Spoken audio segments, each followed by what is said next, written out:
I've already done it. Oh, so we're live. Yeah, we're live. Welcome. Welcome, everybody. Hello, everyone. Welcome to the Crystallize livestream. Today, as you can probably see, I'm with Didrik, joined by Didrik, head of design in Crystallize. Probably most of you have noticed that we have deployed a new version of the furniture.superfast.shop example that we have live, and it's of course available for you to access and view. And today what we're going to do is that we will go through this new version, new design of the Next.js boilerplate. And we will also show you some of the concepts, how we build things like banners and item collections and things like that. And Didrik will go through them.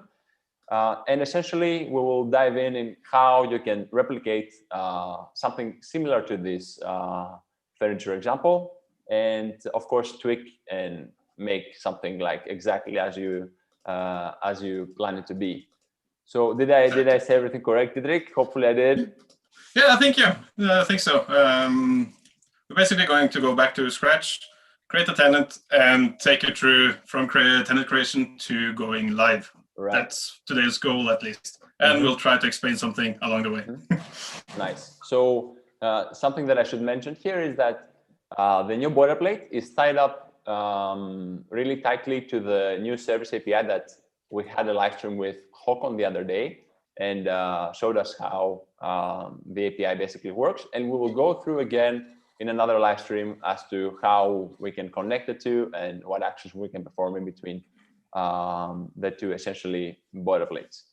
So yeah, without further ado, let's jump and at least take a first look. I am sharing screen. Can you see your screen at least? Yeah, I see that people can see my screen. So yeah, and this is essentially the new design of the new boilerplate, the Next.js boilerplate, let's say, so the redesign. And as you can see, we have things like banners with content like text, rich text there in between.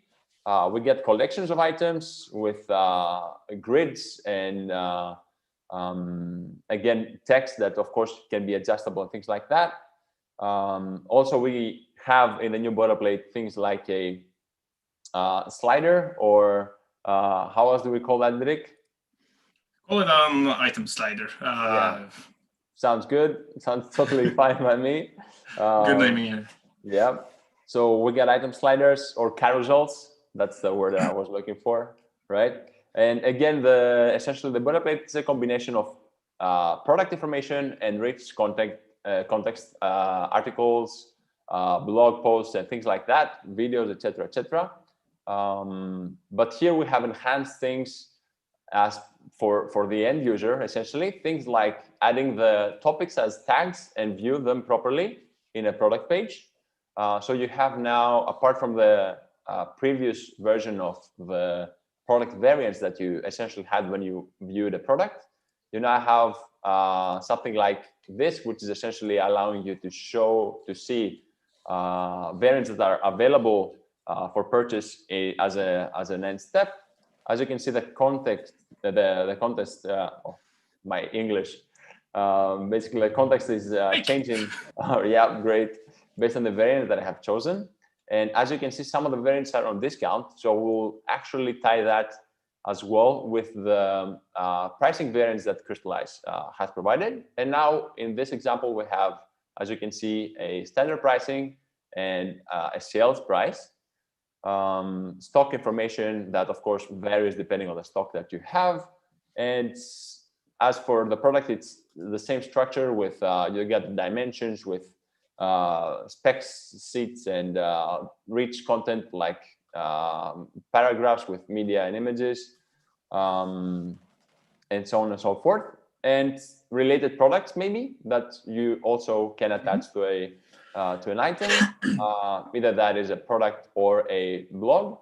And if we go through to say stories, you can actually see, of course, we have the stories here with, again, the same pattern of viewing the videos that they're in the stories in the top tier. And also if you dive into one, you can see that, of course, you have a blog post as you usually would have, but you now have also some featured products that are in this story, essentially.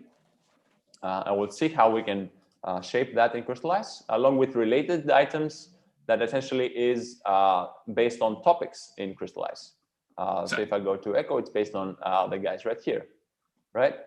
This is, of course, a perfect example on another way of selling your products. It's not only a product view, it's actually a story where you explain that these are the products, this is how we use the products, but then you also relate to the product inside of Crystallize and show them as a display on the right side. So yeah, again, it's essentially the same idea that we have since day one, that Crystallize allows you to market and sell the products the way you want it to be sold and marketed. So it's the same steps, visually different, and we'll see also how you can model that in Crystallize out of the box. Exactly. So Didrik has made a really awesome script that he's going to show us, and we promised that in the community, Didrik, right? Well, yes, we did, but let's not jump to conclusions here or jump ahead. We also want to show how we have model everything inside of Crystallize, because of course this is important to say that this is not the only way you can sell your products with Crystallize, because this is just, like we always say, a boilerplate. It's a starting point. This is you can go live with it, and that's basically our main goal here, that we create a fully featured e-commerce that you can put your products into and then go live. But of course, it's probably some tweaks that you need to do, or some tweaks that you will like to do before you sell your products, because this is not one shoe fits all when it comes to selling things online. Right, although it looks really, really awesome. Well, thank you. It is a generic e-commerce boilerplate, so hopefully some people will use it out of the box as well. Yeah, that's really nice. Okay, sure. So I guess that to explain a little bit on what we're gonna do, should we perhaps show something in the furniture tenant, or should we create a tenant from scratch and go from there? What do you think? I would do, let's do 3 minutes of showing the PIM in Crystallize, just to show how our tenant looks like inside of the back office here. Should I do it or should you do it? I think you're on the roll, so go ahead. I will talk enough later on, so they get sick of my words. All right, great. Okay, cool. So let's jump on. You should probably see also my admin panel in Crystallize now. Right or not, Didrik? Yes, I can confirm. Great, thank you for confirming. So basically, as you can see now, I'm in the furniture tenant, and this is what basically is reflected in the boilerplate. And you have the typical structure, of course, on the left that we have gone through in all the live streams, and you've probably seen, and if you're familiar with Crystallize. So without further ado, I will go in and show first, let's say the front page, or something like a product structure. What do you think? I think the most important concept here is maybe to show maybe the structure of the shapes. Well, structure of the shapes, but only also on how we create a front page. Why does it look like it does? Okay. Cool. All right. So just a short introduction. Yeah, for sure. And this is what, of course, we will show with Didrik later on. Basically, what we have created here, a front page in Crystallize, is basically a document or a folder, so an item, essentially the catalog, with some specific properties that we define as a step one, right? So as you can see, we got basic icons and grid relations, featured items, some stackable components, which essentially are, as you can probably relate to, the different banners that we have in the front page, right? So you got the item collections, and you have these are the essentially, you got the banner. Sorry about that. So you got the banners from bottom up, right? Collection. Yeah, of course, the collection of items. Further down, you got the carousels, and again, repeatable collections, essentially. And of course, you can structure that the way you want it. That's just an example, right? We'll just go through a lot of this quite a few times. So exactly. Yeah, cool. Yeah, but you know what? I can jump into showing you okay, so now we've shown our example. This is our furniture. This is how the furniture superfast.shop looks inside of Crystallize. And you can see that this is the folder structure. We have all our plants in a regular folder structure where we can list out all the children. But sometimes you want to feature some articles, maybe feature some products on top. And that's where the stackable component is coming. We'll show you how you can use them to basically make a bit more, I'm not going to say WYSIWYG, but it's a way of structuring your content and reusability and to create basically some more back office or desking. I'm lacking a good That's word also easy to handle from someone that handles mostly the content, right? So exactly. You can change the banners, you can add a few products in the front page. We can easily make these iterations as we see fit. Yeah, and like I said, let's just jump right into it because I think it's going to take some time to let's do that. So do you want to share screen for that? I will share my screen. Of course, this can be done in 5 minutes when you've done it before, but I am going to take my time to try to explain as much as possible. So like I usually say then, just buckle up and we'll go through it. Yeah, all right. Hello, internet. Okay. All right, yeah, we can see your screen. You see my screen? It's big enough as well? Yeah, it looks totally fine for me. Okay. So just like Stories did, this is a fully blown tenant that I already have, but what we are going to do is to actually create a new tenant that we can start. Right. So we're going to call this. Let's mention briefly as you create a tenant that out of the box we're using the free tier, right, in Crystallize for this example, and since it's a commonly popping up question, it's right out of the box. You can have as many users, as many languages, as many tenants as you want. Crystallize a multi-tenant application, so you can essentially do whatever you want. Even in the free tier, you got all the features out of the box. Exactly. So now you can see I created a new tenant, and you saw I already have a lot of tenants because you can have as many as you want, as many free tiers. You don't pay until it actually gains in traffic. Right. What we want to do is go into shapes. You can see every time you create a new tenant, you get some default shapes. But we're not going to use these default shapes today because we know that we are going to use the furniture boilerplate. So I'll actually go in, I'll delete those shapes. And now we're here. Like you can see, we have no shapes in here. The next thing we do want to do then is to go into the CLI tool. So I'm going to get my terminal here. I've already found where I want to put my project. I'm going to type in npx at Crystallize. Yeah. Oh, is this a bit small maybe? Yeah, this looks much better now, I think. Yeah, at latest. And I call my tenant livestream furniture shop. So I'm going to call my project folder the same thing. This has nothing to do with the connection between the tenant. It's just to keep track of everything. There you go. So furniture. Yeah, it looks like, great. I can see already people, the typos. Oh yeah, I saw it as well, but it happens every time. There are going to be some typos, but you just have to bear with me. Yeah. I can always do it in Norwegian. And once again, you get the CLI tool where you get different options. Okay, do you want to start out with the Next.JS boilerplate that we want to do today, or the other ones? Keep in mind that the other boilerplates are not up to date on the new design, but they are going to be soon.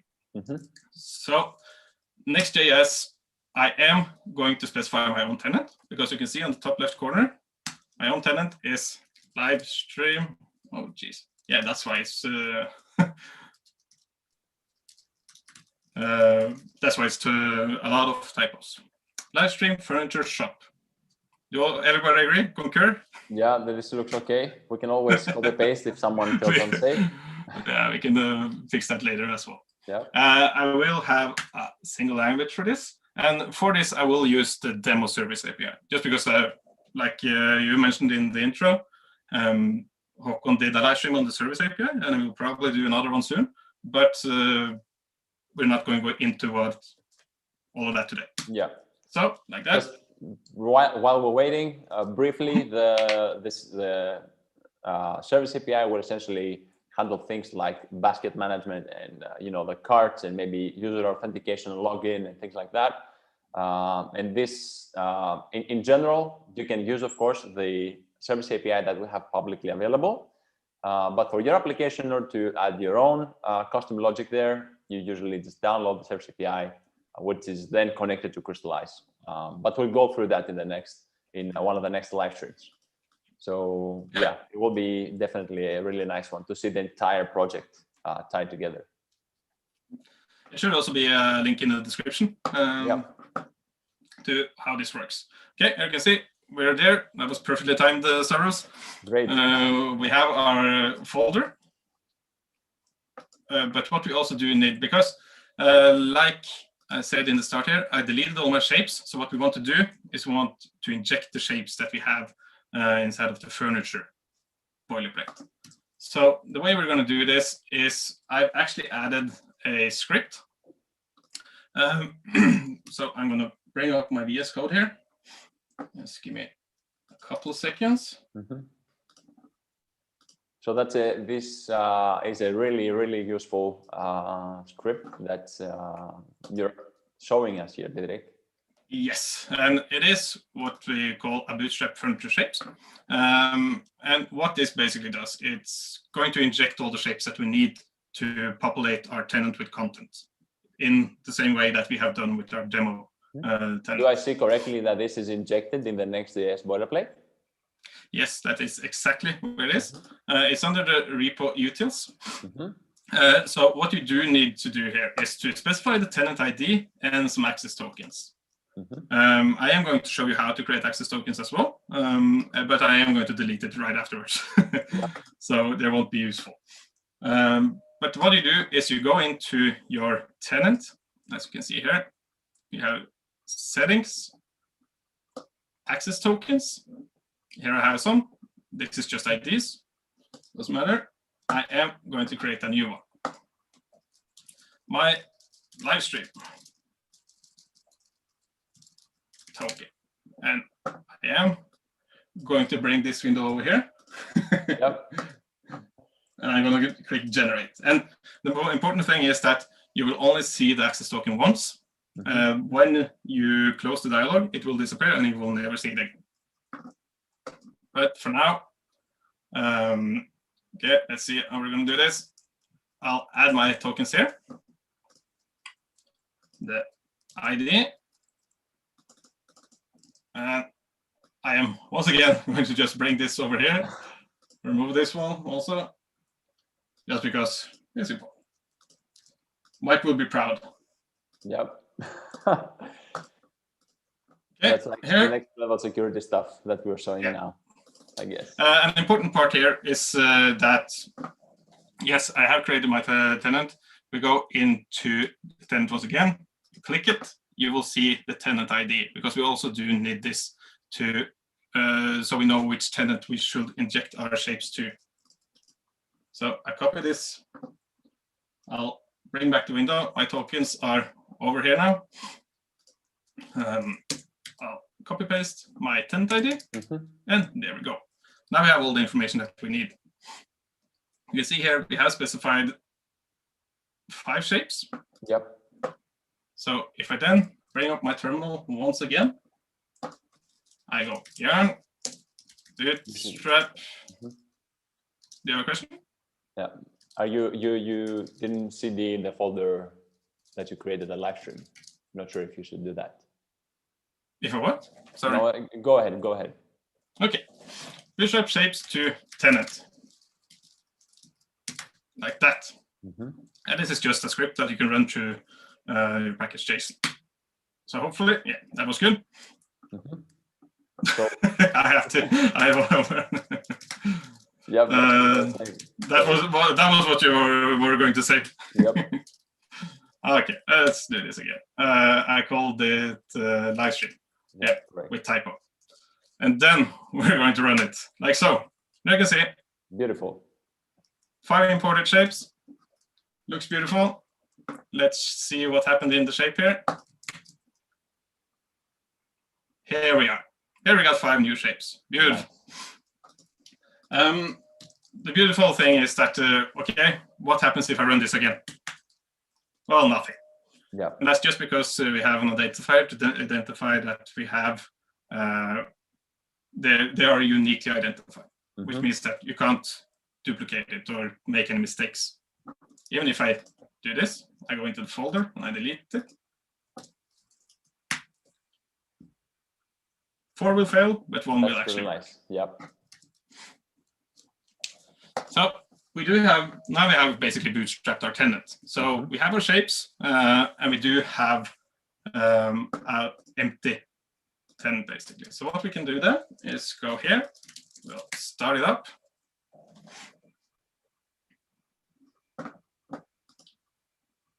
Let's see. There we go.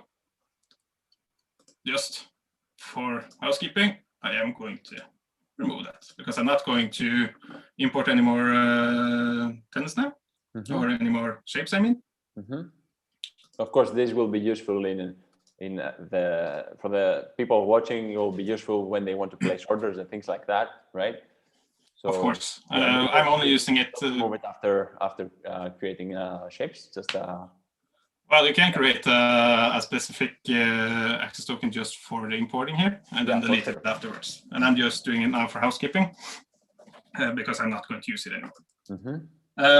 But what we can show is that, okay, now we have our shapes. We are going to create some content, and I can see that the furniture, it has some content. It's fully blown eCommerce. If I now go to my local host, it should be running. Take some time to get it up the first time here.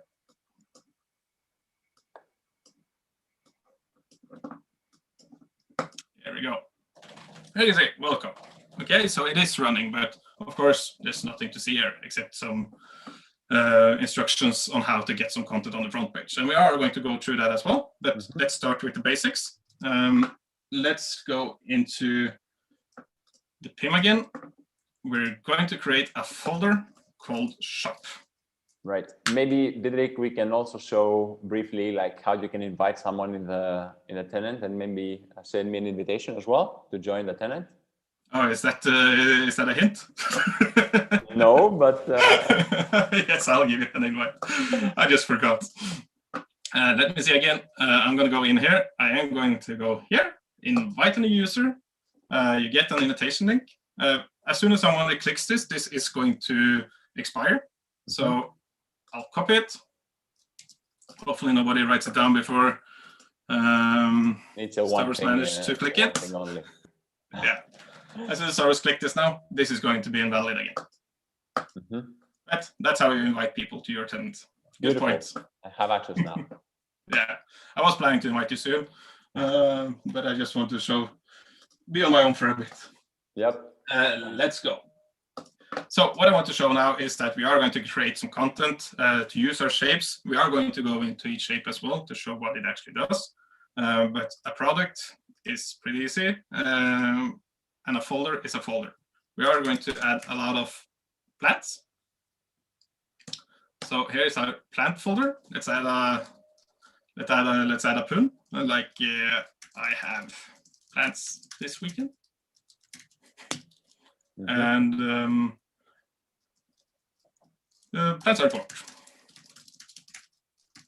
And what I am basically adding now is a title and a small description to my folder. I am going to show where this is rendered also. You might also see that we have a relation component in here that are the stackables. And this is the winner of this live stream to show how you can maintain and create content for your different sub pages. We are going to get into that, but we need some content first. Let's publish this. Okay. Okay, now we have created a small structure. We have our shop on root. We have plants under shop, and inside the plants, we'll add products, which are, of course, plants. I just need to find some images and some names. I have, of course, made it ready. So we add an allocisa, something like that. Pronunciation. Yeah, well, really hard to pronounce. I'm not going to try again. I'm not going to. I gave it a one shot. I failed. I'm not going to go again. We'll add some images. I want this as my featured image, so I drag that first. And since I know how this grid is going to unfold, I'll want 4 images for the product view. The way it works now is that it's going to show all of the images. Of course, if you want to have a slider instead of all images in a grid for your products, that's something that we can implement. But like we said, this boilerplate might not fit your needs exactly, but it's a starting point. So I'm going to do this. 4 images. The price is 19 euros. And let's go for, we have 40 in stock. We also have the rich content here. If I add a table and a paragraph, I don't know if maybe you'll add this later on, Stavros. Yeah, of course. You don't need it for today's example, but this is where you enrich your product and sell your product, basically. We can say that this is a nice plant because this is the short summary, which is also good. And here is a table. You can add multiple tables and description and related products. Let's see, I'm going to publish this. Well, now we have one product. So that means that, okay, if we go here, I can reload. I am going to get shop up in my header. And that's because we have shop on root here. This is going to take because it's going to build the subpage. So let's see, here we go. And then we have plants. And inside of plants, we are going to show, okay, Stavros, you're quicker than me to create a product because now we have 2 products. And there is. There's also questions in the chat. Oh, sorry. Shall we take a break and answer some questions? I can take some water. Yeah, so it's so we got a question like what's better, or I said best practices or something like that, to have someone like the client essentially creating the tenant, then inviting the developer, or the other way around. So I would say that either or, it would be really nice, since as you can probably see that Didrik actually went through the CLI and things like that in order to populate the tenant. It would be really nice to be an action that is performed by a developer, of course, right? And it's I would say that it's necessarily an action that needs to be taken by a developer. But other than that, as best practice, we would say that it's probably better for both parties to communicate a lot when creating the shapes, and it's not one-man-sided. So yeah, I would, yes, I totally agree. At the moment, I would say, because deleting a shape could potentially be a really destructive way of bringing down your website, if you haven't prepared for it. So I would say that a developer adding the environment, adding the shapes, it's probably the best way. And of course, down the line, there will be user management as well, to have roles and permissions to be announced. But at the moment, shapes is a destructive thing, and it is something that the developer needs to have a relation to, or at least know about, because it is basically how your content works. And if the client then wants to add a field, that is something that you can do for your client. Right, because of course. It doesn't matter if you add something to the shape, it won't render in the front, on your front page or on your website, if you have not supported it yet. So I hope that was a good enough answer. They should do it. They should do it. All right, so yeah, go ahead. More questions or? No, that was it. Okay, then just we'll take us products for you. Yeah, do that. We'll stop on the way if there's any questions to answer them. But like I said, I know how this layout is. It's a grid, and if you want a slider instead of the grid, that's something that you have to implement, of course. But this is out of the box, and it is going to work like if you have one image, it's going to take the full width there. If it's 2 portrait images, it's going to be like this. Or if it is one landscape image, it's going to take the full screen. Okay, so we have our product here. I kind of lost my trail now, but let's go back into it. Let's go into talking about why you see this stuff. Okay, so when you start your boilerplate, you are going to see a 3-step guide that tells you, okay, you should create front page 2021. The reason we do this is that the front page acts like each folder. So a front page is basically a folder like this. If we go here, we are going to create a folder. I usually just do an underscore just to keep track of what is in basically an asset and what is a structure. So if you go like this, we are going to say basically nothing. We're going to publish it. Because once again, like we talked about, here we have a relation component, which we call stackable components. And this is where it kind of becomes a bit weird, but it is super structured and super strong. So I am going to create another folder called assets. I'm not going to publish it because I don't want this to be indexed, or I don't want it in the website. But inside of assets, I am going to start creating what we call collections and banners.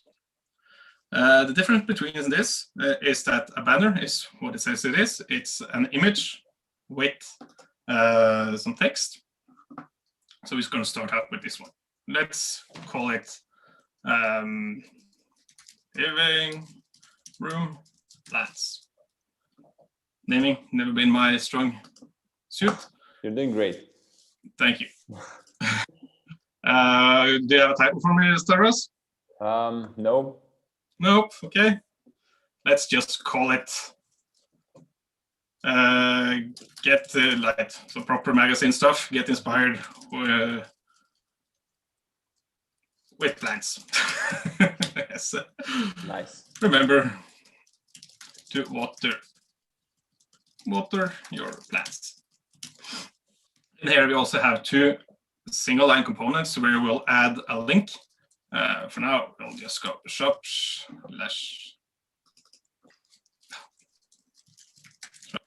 plants. See all plants. Or even shop plants is a better semantically correct way of saying it. Okay, of course we need the image for this banner. So let me see. In my library here, we probably have something that gives you a resemblance of plants. Or a living room. Yeah, here we go. We're going to drag that here. We'll wait. Here we go. Okay, a bit of a lag here. And we are going to publish this. Mm-hmm. You can see you get a warning. It's stating that assets is not published, which is intended, just because we don't want this to be indexed or crawlable, basically. If we go, you know what? We also have a switcher. It's basically a view switch or a render switch. It tells you something about the layout. There's either you add the text as an overlay on the image, or you add the text on the left side and the image on the right side. So now we have an overlay. But as you can see, since we haven't done anything to it yet, the only thing we have actually done is to create a front page 2021 folder. So at least the messaging here is gone. But then if you go into front page 2021 here, you can see I can go in here, I can drag and drop my living room plants banner, and I can publish. And since this is now a relation to this living room plants shape, the renderer will take care of it. All right, this is what I talked about. Now we have image on the right side, and on the left side we have content. Mm-hmm. Let's just go in and, oh, I forgot to publish my So change. this is a really nice example that as to how someone sets up, and this ties up to the previous question, that I set up as a developer, like how I want things to work. And then someone like that is of course, in charge of creating the content, etc., and doing the iteration over the website, can very easily just adjust stuff or create new banners essentially, and play the game from that point forward. So Exactly. and the really nice thing is that you use essentially the components from Crystallize, such as the overlay Boolean, essentially, right? And you can, of course, change the way the front end performs and looks based on the structures in Crystallize. Yes, exactly. So it's up to you what you do with the components and shapes that you have in Crystallize, but you can create whatever logic that you want. This is, like we say, once again, it's a starting point. It shows you the concepts and how you can model your content to create e-commerce with only 5 shapes. So for another view, we are going to use the document again, but instead of a banner, I am going to create a collection. And once again, let's call it, since I know now, I am going to show off the grids. I'm going to say plant grid, generic name. Here we're going to say, welcome to our plant shop. There are, like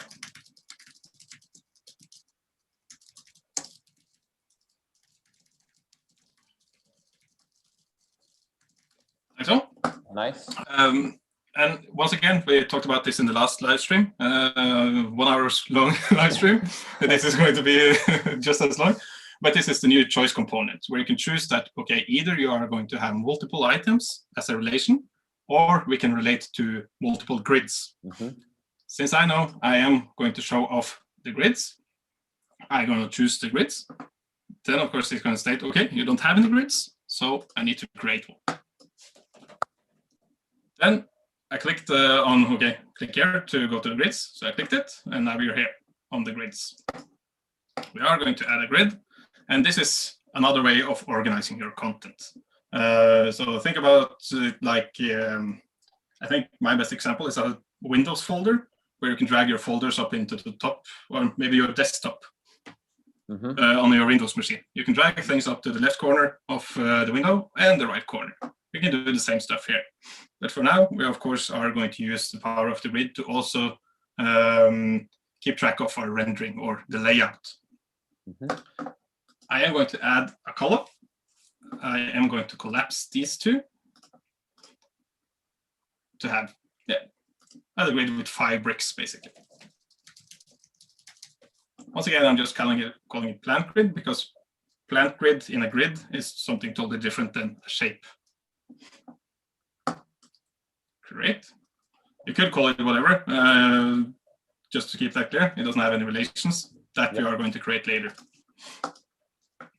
Okay, so we have our grid here, but you can see that, okay, it is empty, nothing happening. But what you can do is switch over to the catalog again. We are still on the grids, but we inject the catalog here to access basically your plants. Now that Stavros has populated my tenant, we have a lot of plants that we can add to the grid. So let's add some plants. There. Get 2. I got 2 of the same. That's not what I wanted. Here. And this is, once again, this is a way of desking content that your clients or your users of Crystallize can add content to the website without you needing to be involved. Right. And publish. Okay, so I published my grid. I am going to go back to my asset folder. Here, you can see I can also just navigate here and click plant grids here. And now I am going to select my plant grid. Like so. And publish. Once again, this doesn't do anything. I don't render it anywhere yet. But as soon as I go here to the front page 2021, go into assets and add my plant grid. And publish. You can see now. Okay, I have my title. There is some beautiful plants example here, and all of my relations inside of the grid. But since this welcome to our shop, it probably makes sense to have this on top. So we'll reorder like so. And here we go.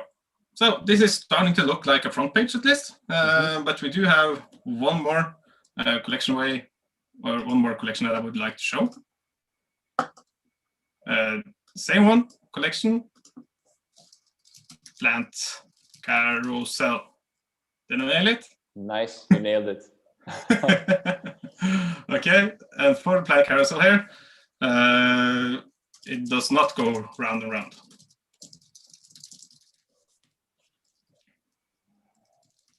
All right, to see more plants. Of course, this is just stupid content. Add some better sales text here to sell it. But this is, for me, it is just to show what power is here. Okay, so I selected items instead of a grid relation here this time.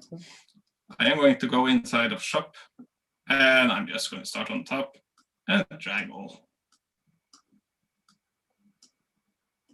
Oh, I have repeated images there. I see that it's okay. No, okay. I guess it's fine for now. See, did I forget any? Oh, I had that one. I want them all. There we go. There we go. Okay. And publish. Once again, doesn't do anything until I actually go into the front page. Assets, plant carousel. And publish. Here we go. There you can see all our plants in the carousel. That doesn't go around and around. That looks really nice. Should we like explain a little bit like that you have in the front page, you have, I would guess, and I have not seen the code, but I would guess that you have, depending on the structure that you receive, right? Because you essentially get a collection of 3 components essentially in the front page when you render it. You view what you get basically, and you change the layout, change the CSS, and change the way you handle it accordingly, right? Yeah, so basically the renderer of a stackable, is that what where we're going at? Because, yeah, exactly. The renders of different stackables, you do have the logic, separated. Of course. It's different logic for each of the stackable, basically. Yeah, so quick introduction is that you go into, you have the index page, which are the page components, which you can see here for the index page, we are fetching a folder that we get here. Here you can see that the introduction that we actually had in the start, I'll zoom in a bit, lives in here. If it isn't, if you don't have a folder, or if you haven't specified it basically in your graph. And you can of course call it something else than front page 2021. It's just something that we decided because we wanted to create a new front page for 2021. New Year resolutions. New Year resolutions. You can also see that we have inside of here, we have something called a stackable component.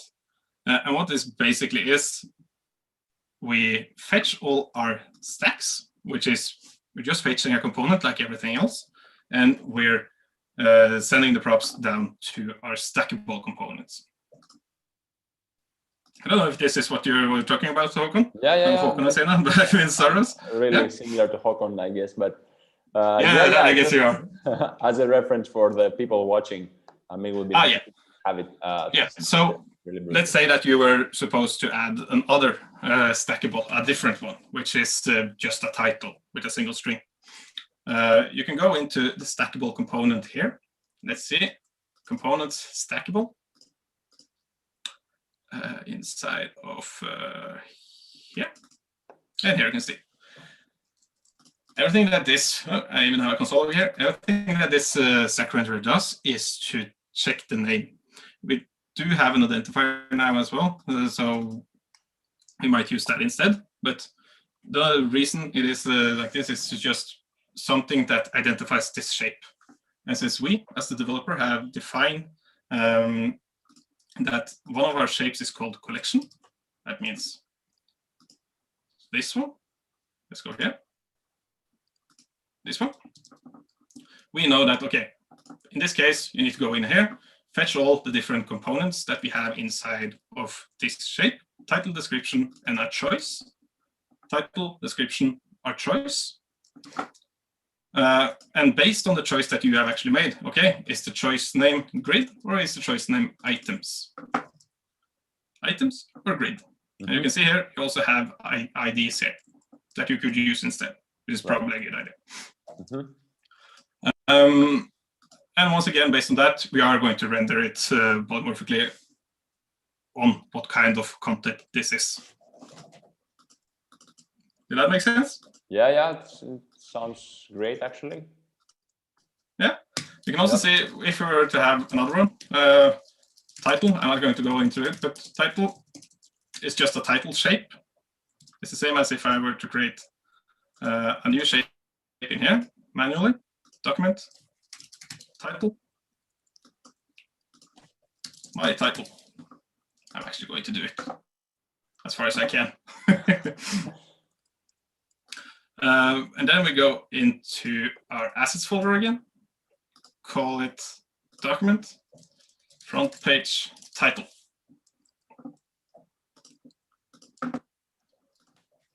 Once again, welcome to our shop. Like so. And we're going to add it to our stackable components here. Going off script here, so this is going to be interesting. Always do things live. Yeah, why not? Things go wrong every time when you develop, so why not try it? And I'm going to publish. Of course, when we go to our front page here now, hopefully I didn't say, you can see that we have stack type not supported. What we can do there is, okay, we have a case which is title. Let's fetch our title. I guess we can basically use this as long as we use the same name. Let's go here, H1.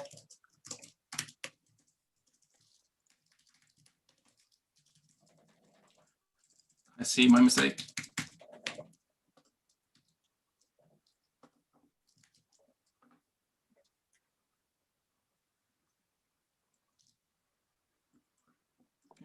All right. All right, off script, going good. But while Didrik did that, I did add a few more content to one of the products.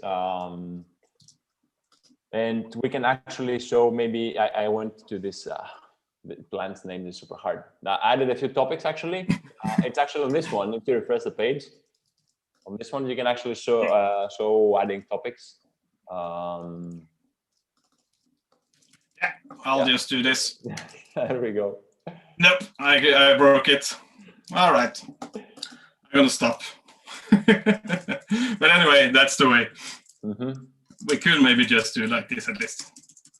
Of course, here you want to render whatever you have in the component, but hello, hello even. Jesus, I am good at my typos today. Here. And that's because, okay, now we have a stack that is called title. It's going to hit here, and we're going to render the H1. That means that if I add another title component now, we're going to say hello again. Yep. Yeah. Okay, let's move on, Severus. That was a little detour. You know, I love them. You teased me, so I did it. It was really fun. But to quickly just continue on what is really powerful about all of these stacks is that, okay, now we have a beautiful front page, but the shop is still just rendering out the different categories. So I'm not going to create any more content, but what I can do is that, okay, this week we're going to have sales on plants. So I'll actually add all my, well, maybe not all, but some of my plant grids. And this is, or my collections. And this is once again, the power of having relation and a good content model is that it is reusable. And then if I change the title on one of these, it will of course happen everywhere. Let's go. Here we go. So now, even on /shop, we do have beautiful content. And this is up to you. How many collections do you want to create? How you want it to look? You can also do it under plans. But here we are also listing all the children because it's only products inside. Awesome.